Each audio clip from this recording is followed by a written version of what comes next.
Next question हम बात कर रहे हैं एग्जाम्पल 2.6 की।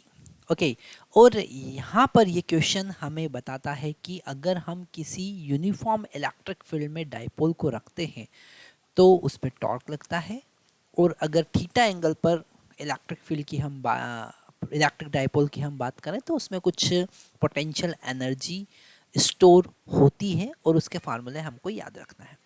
जैसे कि अगर हमारे पास में ये यूनिफॉर्म इलेक्ट्रिक फील्ड है, this is uniform electric field. Okay, और इस यूनिफॉर्म इलेक्ट्रिक फील्ड में हमने कोई डाइपोल रखा है ना, ये डाइपोल हमने रखा।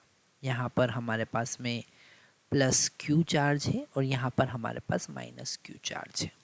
तो इस डाइपोल पर दो फोर्स लगेंगे जो कि पॉजिटिव चार्ज पर इलेक्ट्रिक फील्ड Q इंटू ई फोर्स होगा और नेगेटिव चार्ज पर अपोजिट डायरेक्शन में माइनस क्यू इंटू ई फोर्स होगा।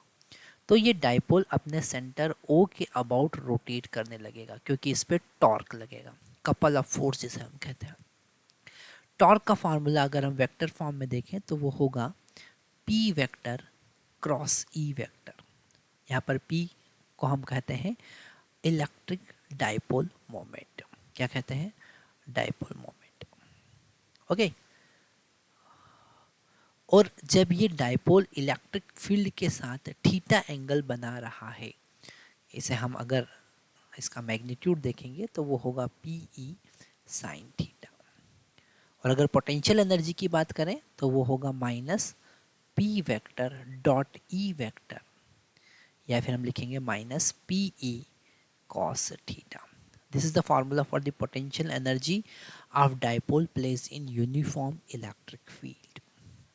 उसी से रिलेटेड हमारे पास एक क्वेश्चन है, a molecule of a substance has a permanent electric dipole moment of magnitude 10 raised to power minus 29 coulomb meter. So this dipole moment P is equal to 10 raised to power minus 29 coulomb meter. A mole of this substance is polarized at low temperature by applying a strong electric field of magnitude 10 raised to power 6 volt. So this electric field is equal to 10 raised to power 6 volt per meter. Okay, the direction of electric field is suddenly changed by the angle 60 degree. Estimate the heat release by the substance in aligning its dipole along the new direction of the electric field.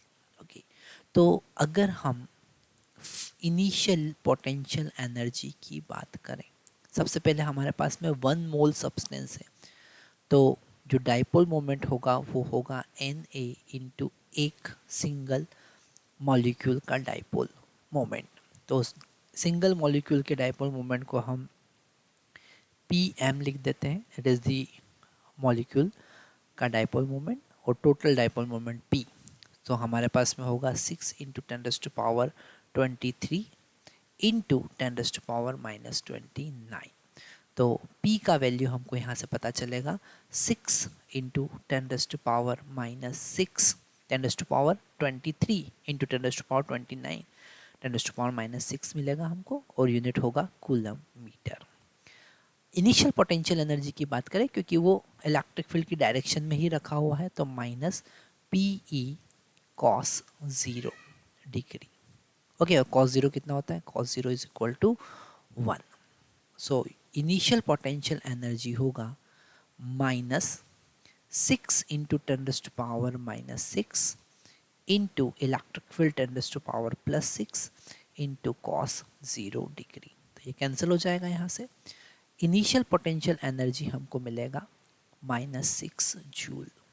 Okay, और अगर हम final potential energy की बात करें तो वो होगा minus P into E into cos 60 degree. क्यों? क्योंकि अब इलेक्ट्रिक फील्ड की डायरेक्शन आपने चेंज कर दी है। पहले जो डाइपोल पी था इसी डायरेक्शन में इलेक्ट्रिक फील्ड थी, अब इलेक्ट्रिक फील्ड को आपने 60 डिग्री पर रोटेट कर दिया है। ओके, तो यहाँ पर माइनस पी का वैल्यू हमको पता है कितना है, माइनस पी का value 6 into 10 raise to power minus 6, electric field का 10 रेज़ टू पावर प्लस 6, और cos 60 डिग्री 1/2 होता है, तो ये कैंसिल हो जाएगा, -3 जूल। ओके, तो कितना एनर्जी, अब पहले एनर्जी ज़्यादा था, बाद में एनर्जी कम है, कुछ एनर्जी की रिक्वायरमेंट है। ओके, पहले -6 था, फिर -3 है, तो this delta U is equal to -3 -6, delta U that is the initial final potential energy minus initial potential energy. Actually में यहाँ पर मैग्नीट्यूड इनिशियल पोटेंशियल एनर्जी का ज़्यादा है, पर वो नेगेटिव है ना। तो एक्चुअल में इनिशियल पोटेंशियल एनर्जी कम है और फाइनली इनिशियल पोटेंशियल एनर्जी ज़्यादा है।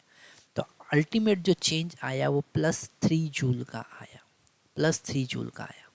Okay, so this delta U is equal to heat produce which is equal to 3 joule. That is the answer. Thank you very much.